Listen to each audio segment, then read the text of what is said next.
Good morning. All right, let me get this music sorted out for us real quick. Pull that down. So, good morning. Hope everyone can hear me just fine. Got a couple of things we can talk about today. Nothing spectacular. But welcome to the show. My name's Shane. You're watching the Lever Monkey Live. So, everybody hear me just fine? Morning, Tran. Let's see here. Get rid of this music.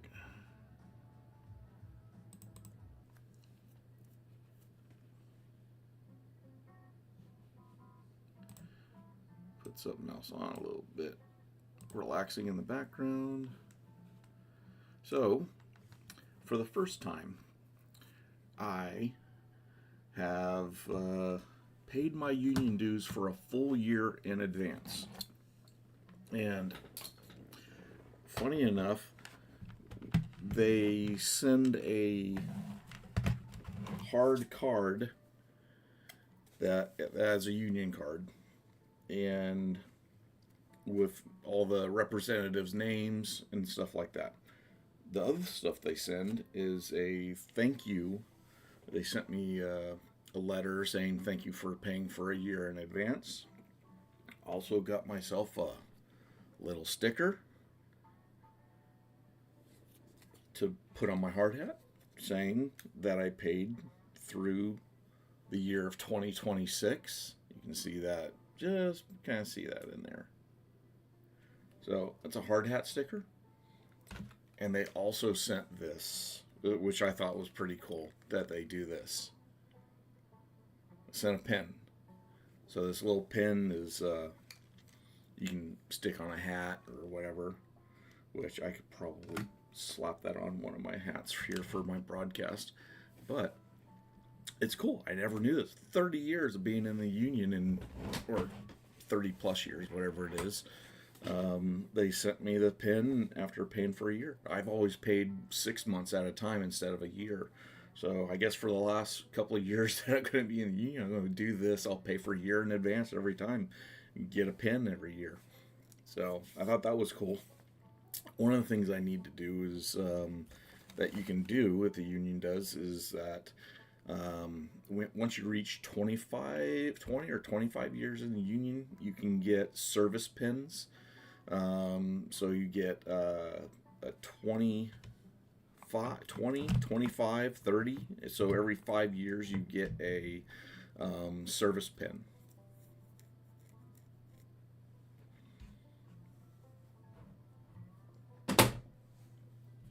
So you guys hearing me okay? Everything coming through? I can't listen to it. So Tran, if you're listening, let me know if sound is okay.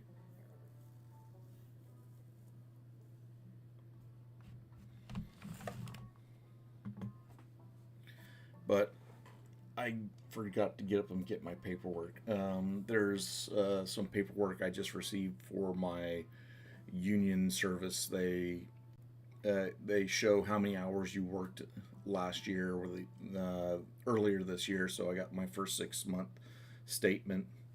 Okay, thank you. And it's going. I put in already in the first 6 months of the year.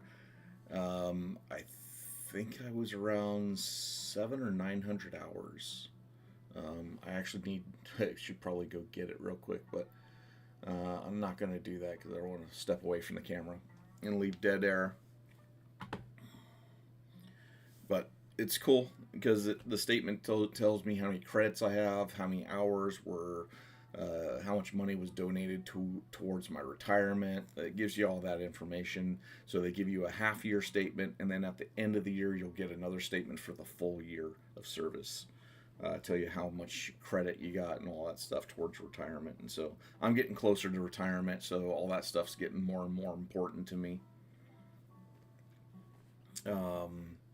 So moving on from that, one of the cool things that I just recently got a video of, and I had seen it before, didn't really realize what was going on because the way the clip was oriented. Um, Excavators can dig underwater, and when you think underwater, you're gonna think you're thinking more along the lines of this. Let me transition this over here. So you're thinking more along the lines of we're dredging, we're digging in the water, we're digging underwater. And they do this a lot. This is all dredging out. You can see it's a bay. They're just trying to make this waterway easily accessible to boats, so they're deepening this bay access for boats to get in and out of. So this is not the one I'm talking about. This is what I'm talking about here.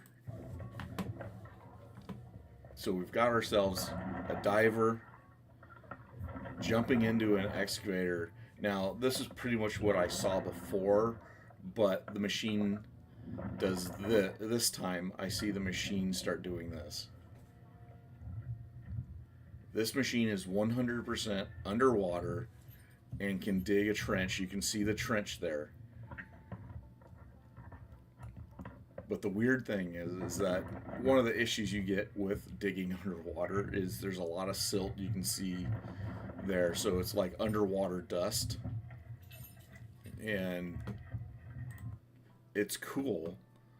But after a little bit of digging, you can imagine you're not going to be able to see a dang thing while you're doing this. But this is cool. So this excavator is actually electric powered hydraulic system.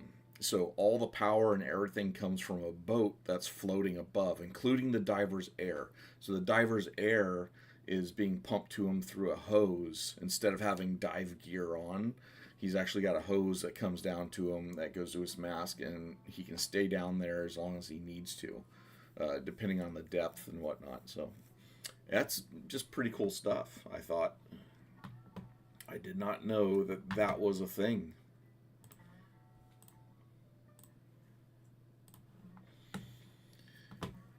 So that was the two main things I had to talk about. So other than that, not a whole lot going on. Okay. People are going to ask the same thing that I'm going to ask. And I'm going to do too. How come the water doesn't get into the hydraulic rams? Okay, so it's just like the shock absorbers on a car. They have an O-ring seal that seals around the metal rod. It's basically, so it's a steel rod that's been chromed perfectly smooth, and there's a ring, a gasket ring around it that keeps the hydraulic seal. That's why hydraulic oil doesn't leak out of them. It's because you have a inner seal that locks the oil inside, which is for pressurized oil. Then there's another seal that wipes the oil off to keep it clean. And then you have the dust seal, and that's on the outside of the hydraulic ram that's sealed around. That keeps the seawater out. So that's all pretty standard stuff so shock absorbers have pretty much the same system. So a shock has it's much smaller, but it has valving in there to slow down compression and rebound of the shock. Morning, Windsor. We're doing pretty good. You missed out on the first part. You're going to have to go back and watch that. But I'll give you a quick glimpse. I got a pin from the engineers, and I talked a little bit about my retirement. Yes, wiper seal. Thank you, Windsor. So most of my knowledge comes from shock absorbers.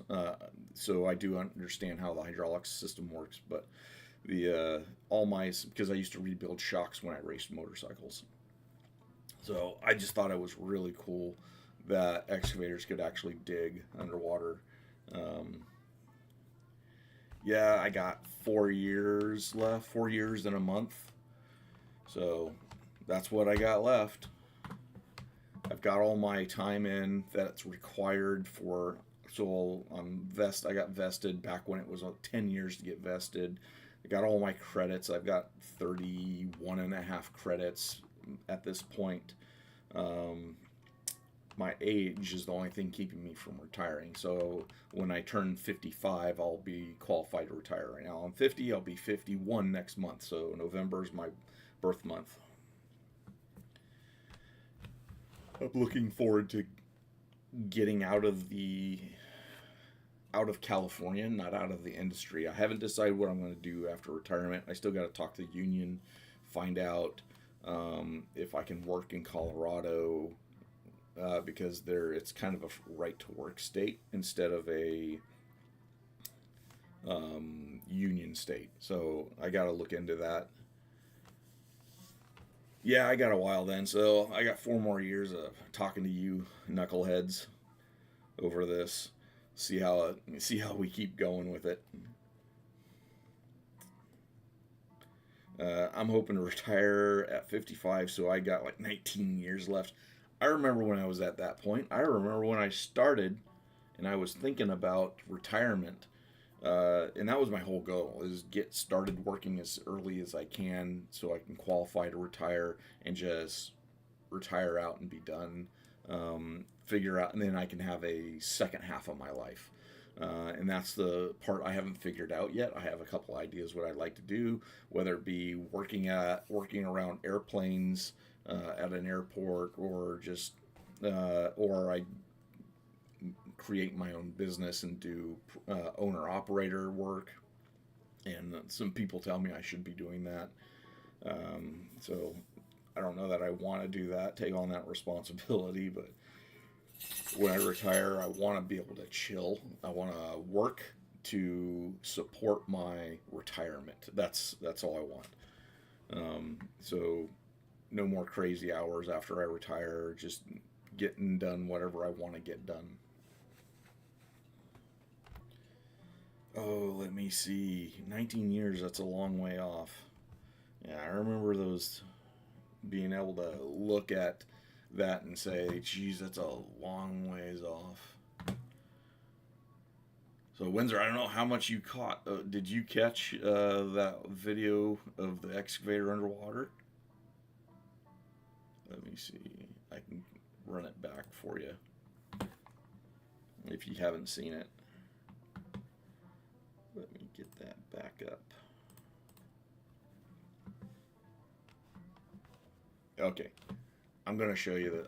I'll go through it one more time real quick for you. So I had made the discovery that excavators can dig underwater. This is probably what you think of when you think of an excavator digging underwater, doing dredging and whatnot like that.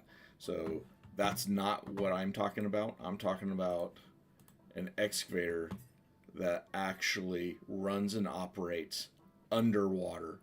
And I thought this was just so cool that this was something. So it's a electric rig with that runs. So it's powered from a boat above with generators and whatnot.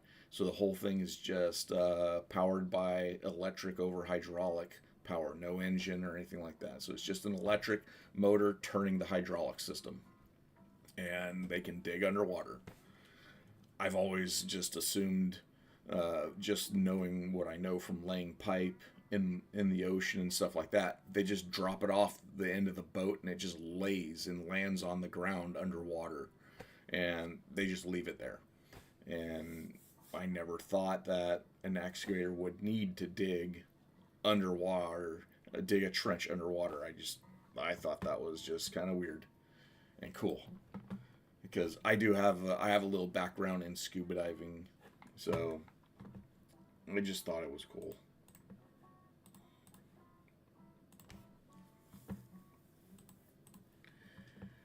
You guys got anything new? Oh, you saw that years ago. It's badass. Thought they had hydraulic lines running down to it from from a boat above. Yeah, it took me a little bit. I actually did a little investigation into it, and actually saw a video that had more description to it, but I can't play that video because obviously it'll get blocked or whatever. But this was a short video, turn the sound off and just talk over it, which there was no real sound in it. There was no, this was just the raw footage, which right to use video, so I'm able to use this little bit of content to help me out with mine. So, but the one thing that's bugging me is that all this damn AI video people are putting out on YouTube, and it's making it hard to find content that's good to use. I mean, like, I'll give you an example of an AI driven freaking video. This, none of that is real. That's this.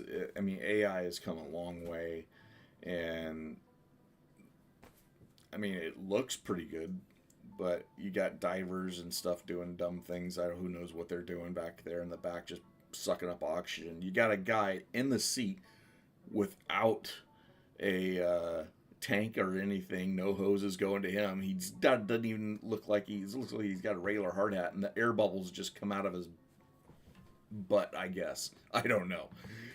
But I mean, just watch. Boom, right. That's a big old fart. That's all I gotta say.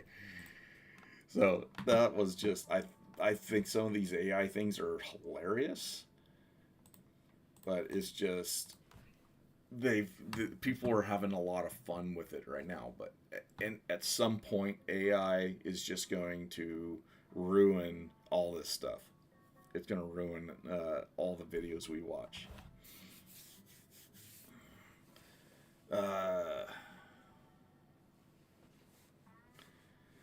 Yeah, so Windsor, you're doing the same old, same old. Yeah, our jobs can be super repetitive. I'm in a point right now. We did so we gave up on, so okay, job update. The potholing we were doing, we gave up on, and the company came to an agreement with PG&E. So non-disclosure agreement. I'm not allowed to talk about any of it. So we backfilled the hole with 2 sack sand slurry to a special spec that the levee department required us to use. We filled that up with slurry. Let me see if I think I have the video on my phone. I'll check that. If I do, I'll download it real quick. Yeah, I got some short clips. Let's see if I actually put them on my computer here.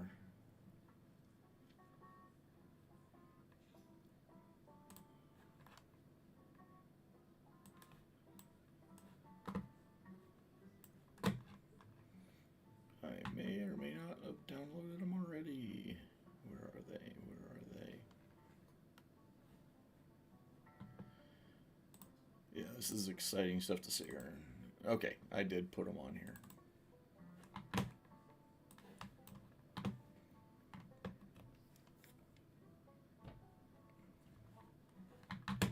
All right, so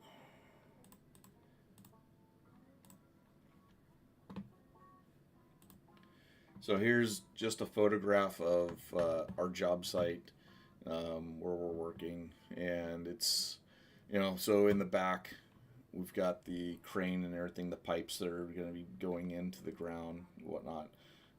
We got ourselves a little boom truck, and this is early in the morning. We're getting set up, so he's just staging down into the hole here. Let me see. I got my freaking monitor up real close to me because I've been doing some flight simulating.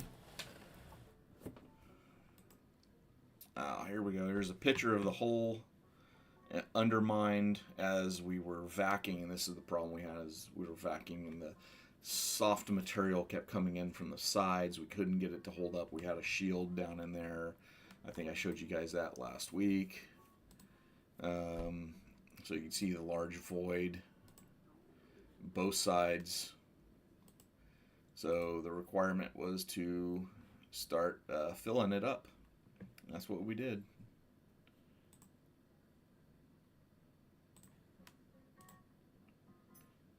There you go. Just dumping her in. And nice thing about sand slurry is it's wet enough that it just slides off out into the voids, fills up any void.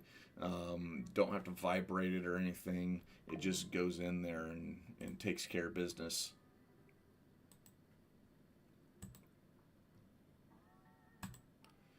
And that's us pretty close to the top. And that's the last photo I have. I did not get photos of it at the very end when we topped it off. I had built up a berm around it, I do believe.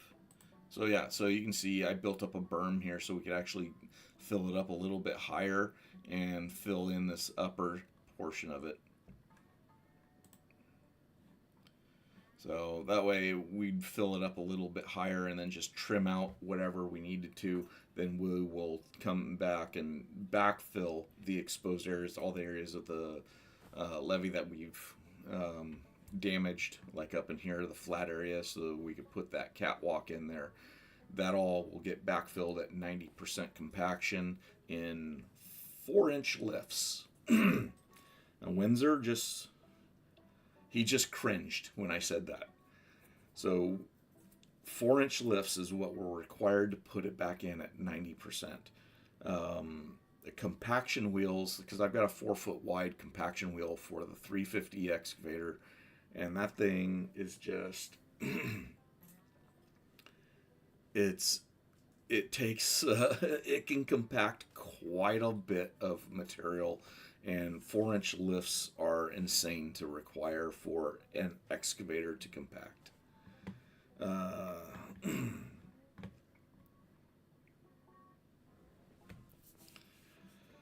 Yeah, so that's the update, and I'm cracking my throat.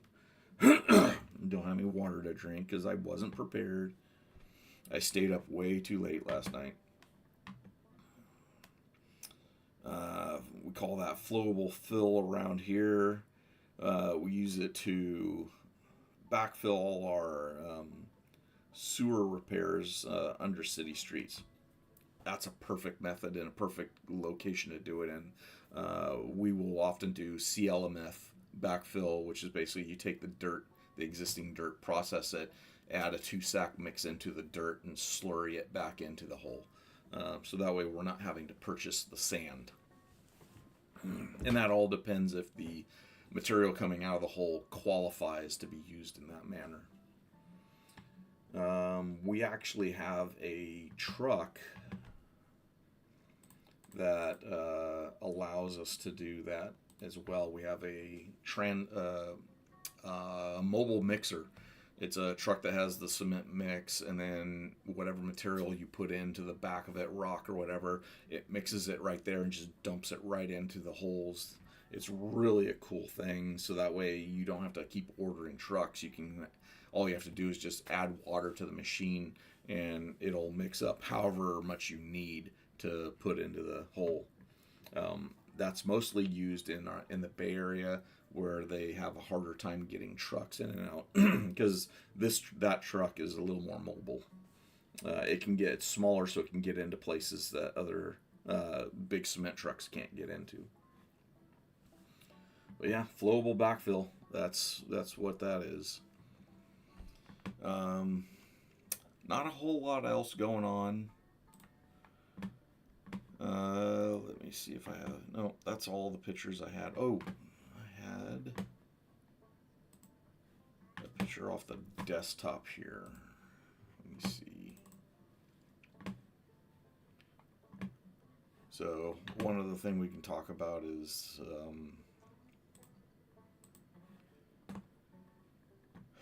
rolling asphalt can be problematic as well for people if they don't know what they're doing on a roller. So I found this photo. Someone actually sent it to me of a little bad day. So just to explain what happened here, I can tell you how this happened. Is these rollers are vibratory. If you look back here in the back, you can see the direction of travel. So the guy was going to come in here and turn and run the edge of the asphalt. And asphalt is very pliable when hot and fresh. So he's running the vibrators.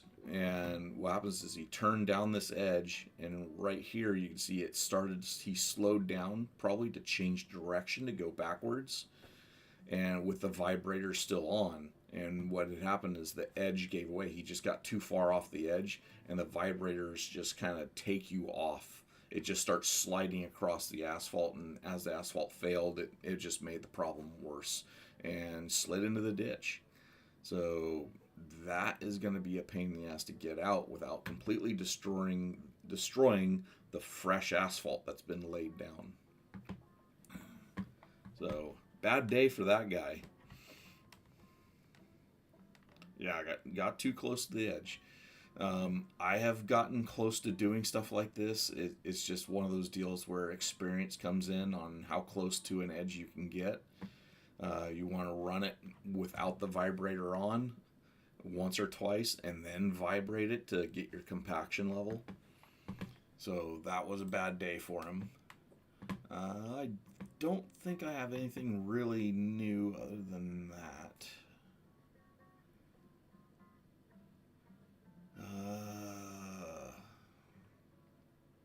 Oh yeah, there was something else I was going to go through. Tran has been posting some pictures here on the Discord. So I just wanted to go through a couple of his pictures real quick and just kind of show. So we got another company here, mostly parked equipment, because Tran's taking these on the weekend and during off hours, so no construction's actually happening. We got a vertical drill here. So what you see here is this is the can that they use for directional, for going straight vertical holes. These are mostly used for pillars and stuff like that, where they'll drop cages down inside and then fill them with concrete. Got a crane on the highway. I'm interested to know how you took this picture. Were you guys actively driving at speed while you took this?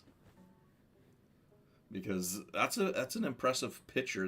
You had to stick your arm out the window while driving down the highway.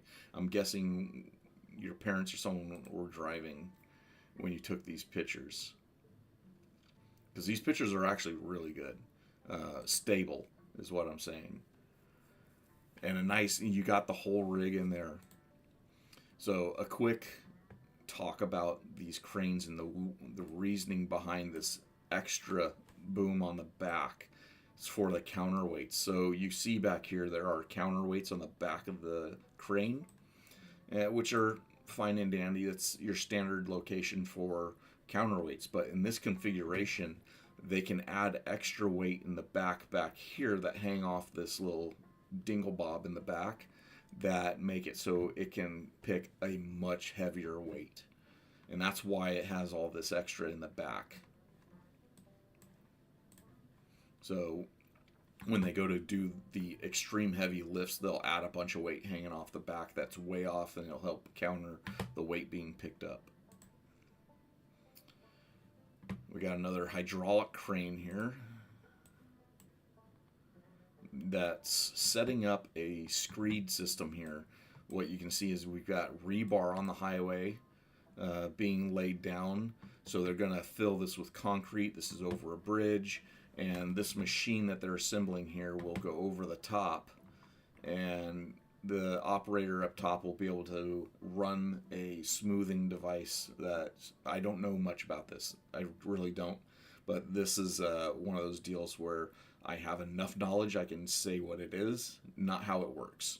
So the machine will actually go back and forth across the top of the rebar once they pour concrete here, and it'll level it, and the guys will be able to smooth it out, and later they'll come back and trim it. That's why you'll get all the little grooves in it, is they'll use a machine to groove it.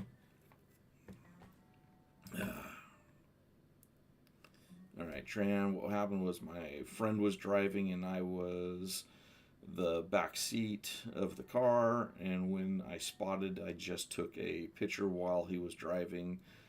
So more like a drive-by picture. Yeah, that's kind of what I was getting at. And you did an amazing job at grabbing these photos. These are really good photos at driving by like that. Um, so what we got, little small excavator 245 zero swing with a hammer.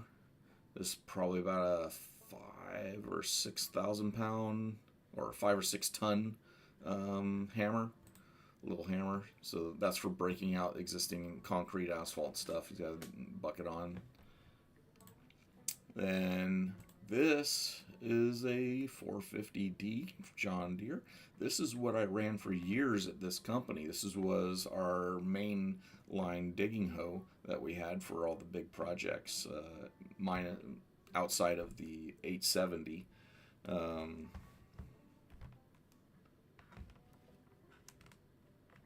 Yes, I know, Trent. I'm going to get to that too. That's going to be the next set that I'm going through. So the nice thing about these excavators here, and I think Windsor may agree with me, is that the catwalks on the side of these machines allows you to keep working. When a foreman comes up, you open up your door, the foreman can stand on the catwalk and talk to you while you still are producing and still making progress. My old Cat 350 that I had the same thing, had a catwalk on both sides. The Cat didn't have this ladder on this side. You would actually have to go to the other side, climb up onto the deck, and then you could jump down to the catwalk after you get done checking your oil, doing all that stuff. But I mean, it really makes getting into the machine and whatnot a lot easier. Newer machines don't have this on them anymore. Little Grove crane, probably max weight you pick up with that about probably maybe 20 ton. It's for really small work. Just, you're mobile, drive it around to wherever you need, lift some things for guys and get it done. So they're using it, what I'm assuming, for these forms for this concrete wall. So you can see the rebar here, then concrete, and then the form laying on the ground. So like I said, these are real good pictures. So, okay, that's starting over. We'll come down to the next set here. Little Komatsu.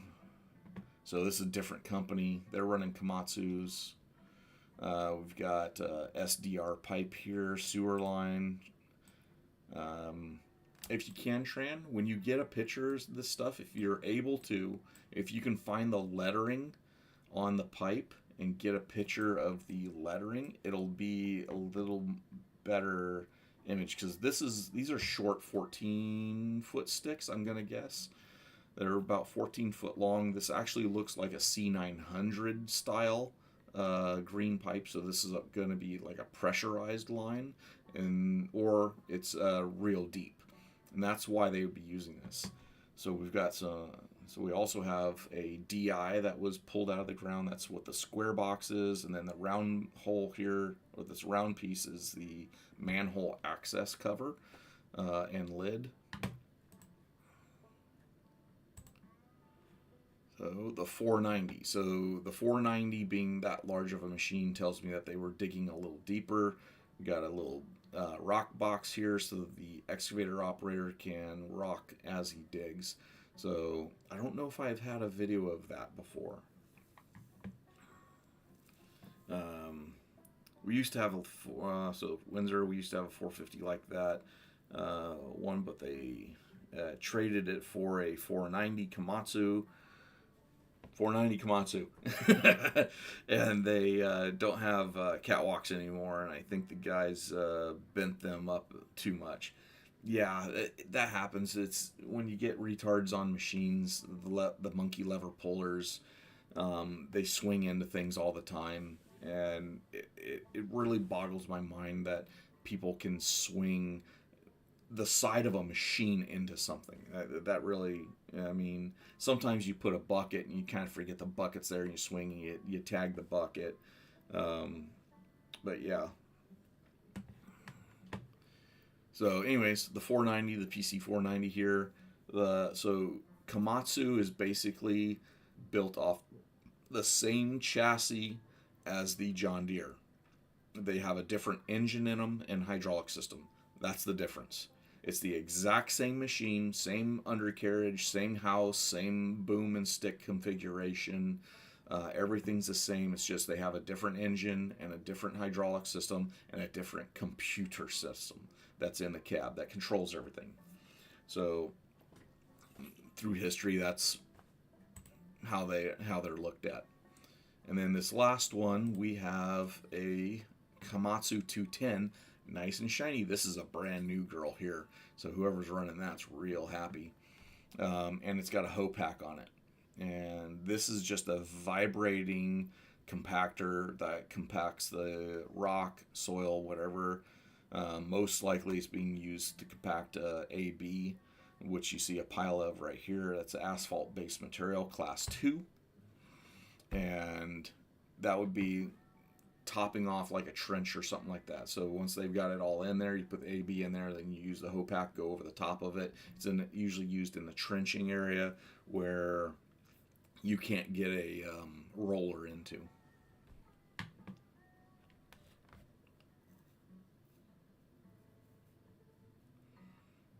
Is it Hitachi? Windsor? So Windsor's saying, so you mean Hitachi, not Komatsu. Deere's have been partnered with Hitachi since the 80s until recently. You may be right. It's been a long time since I actually talked or even looked at that kind of stuff. It might be Hitachi. Maybe that's why I like Hitachi so much, just because it's the same machine as John Deere. But Komatsu's have always been known. Komatsu, Kobelco are always known as the cheaper machines.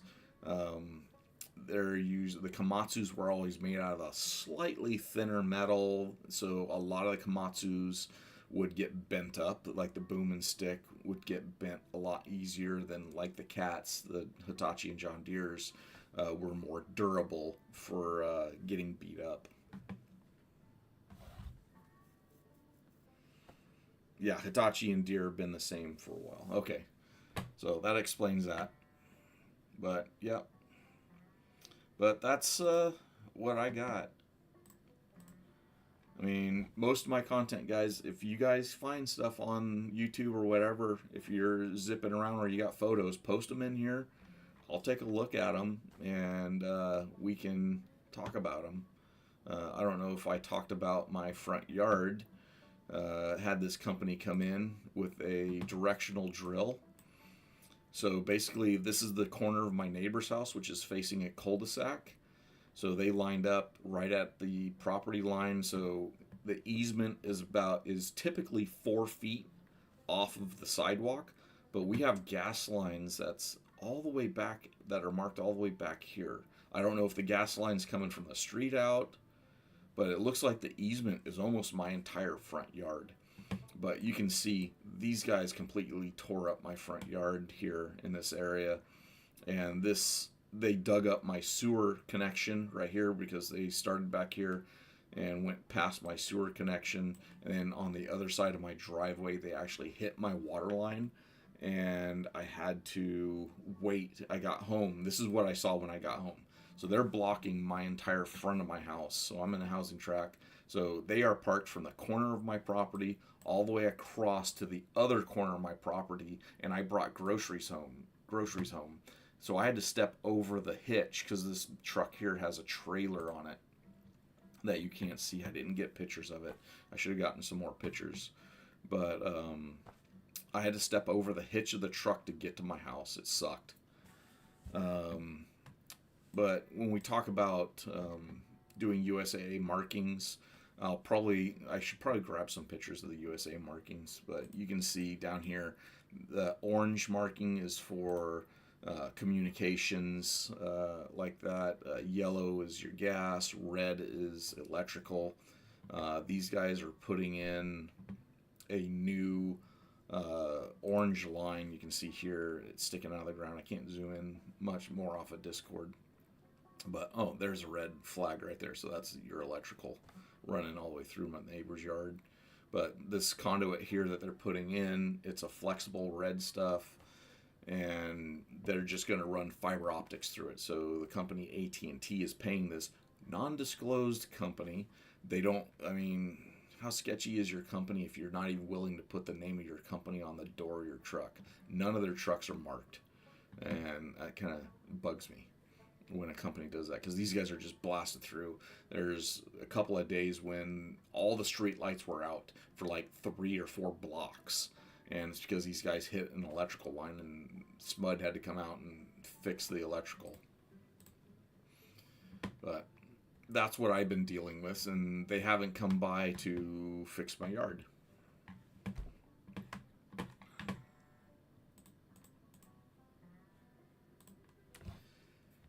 So on that, I think, yeah, so we got 40 minutes in today. I think I'm going to call it there. I'm not going to be pushing these out for a couple hours like I normally used to until I can get some more viewers in. It's just you two guys hanging out with me in the morning. So thanks for coming by as usual. And for the video, let me see. Oh, we got something else here. Things that would take a picture of the lettering on the pipe. It was okay. Yeah. Okay, that's cool, dude. Thanks, guys, for hanging out. As always, keep your butt level and your ditch straight. We'll see you again next week. I might actually start doing a midday stream, so keep an eye out. Maybe I'm going to do a couple little streams here and there just to record some content to put on the other channel. I have a couple ideas for some content to go over there. So, talk to you guys later. Thanks for showing up. Don't forget to hit the frickin' thumbs up, would ya? All right, talk to you guys later.